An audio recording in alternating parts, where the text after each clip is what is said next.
What your trio is very famous for is its balance, very sort of intricate cross rhythms. Does this take very much work? And how conscious are you of working to this end? Well, not so conscious. It's more the musicians involved than anything, and that I think we have sort of a common desire. And I think what we look for is freedom with responsibility.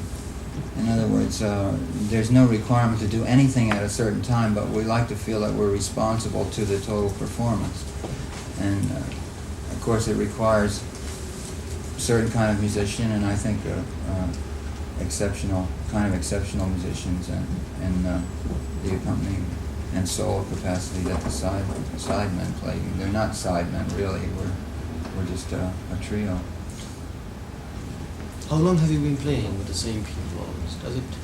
Of course, this requires very close cooperation for a long period of time. Yeah. Well, to give you an idea, the trio has never rehearsed.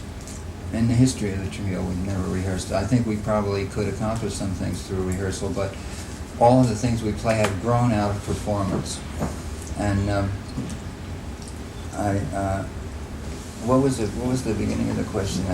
Does it take very long to form this sort of relationship? Yeah, well, not really, because when the guys join the group, I sort of could feel in a minute whether or not they're going to fall in.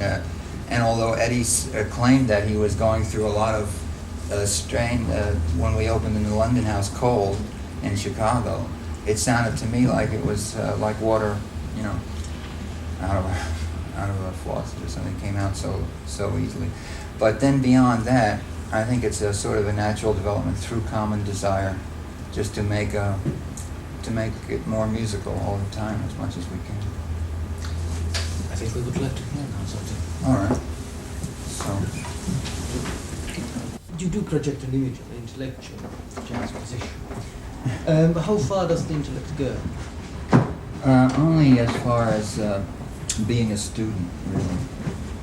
That's as far as it can go, because intellectually you couldn't manipulate yourself fast enough intellectually to play. I mean, jazz is a certain process that's not an intellectual process. You use your intellect to take apart the materials and learn to understand them and learn to work with them. But actually it takes years and years and years of playing to develop the facility so that you can forget all of that and just relax and just play. It has also been said that you, when you're playing, you are very economic. You're like Hemingway telling a story. Well, does this pruning down mean an intellectual process, or does it come by playing and playing? I think it's a matter of taste and just what you want to hear as as a performer, because you play for yourself first, of course. You know, you're the primary audience for yourself, and I just don't like to hear superfluous things, and I hope there aren't too many elements that are superfluous in what I do. You know, there probably are many, but I don't like obvious embroidery. So that's the reason, I think. And I do like to state things as clearly as I can, as concisely as I can. I don't like to make people work hard to understand what I'm doing, or myself either. If you can say it easy, why make it hard? You know, it's the way I think. When you start playing, to what extent do you know exactly what is going to happen? Or do you have any idea? Only that we've agreed on a basic structural plan harmonically in most of the things that we do. And other than that, certain things have fallen into place, as you could hear. They almost become arrangements. But sometimes we'll destroy some of those things just to try to keep fresh.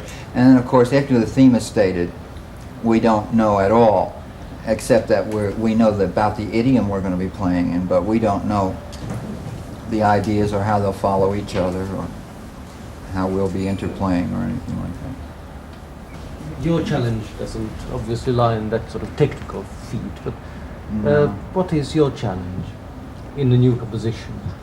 It's sort of a feeling, I think, a melodic feeling, or just to say a certain kind of a thing, to try to maybe show somebody something through music, even show myself something, because as I've discovered in myself, it's been a revelation, to maybe reveal something to someone else through the music. Something that's good, and something that they feel that maybe enriches their life a little bit or makes them feel better as a person or something like that. That would be the main guiding force. I should say about Eddie that he's has the most surprising flexibility. Like sometimes I wake up in the morning to TV in New York or Today Show, and I see an Israeli folk group, you know, playing their folk music, and I see a bass player in the back playing like he was born in Israel, you know. And is that Eddie? You know, and it's Eddie, you know.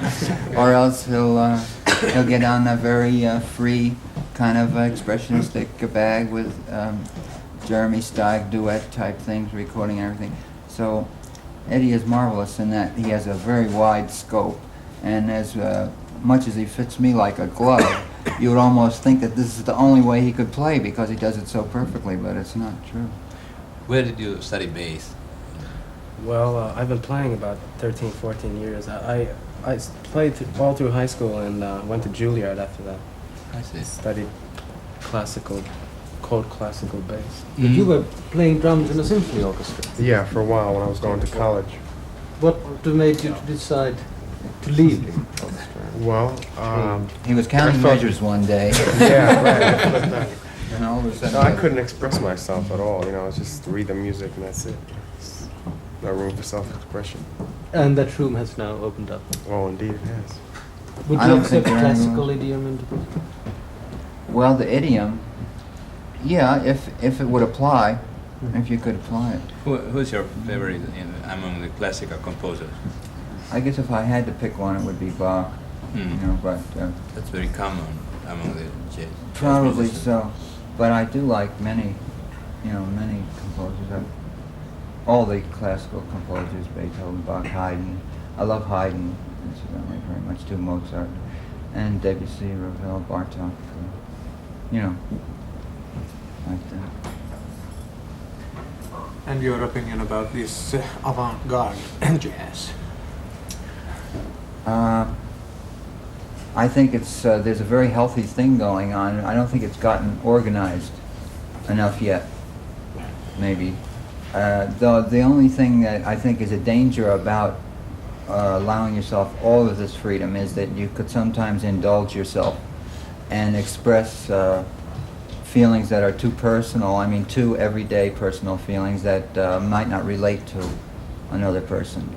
And I think that you have to be very careful to have an aesthetic guiding force if you allow yourself this kind of a freedom, and also be very selective about the feelings that you want to express, because otherwise you could get as subjective as an infant that's crying in his crib, and no one can deny that this infant is expressing himself, but no one would call it art.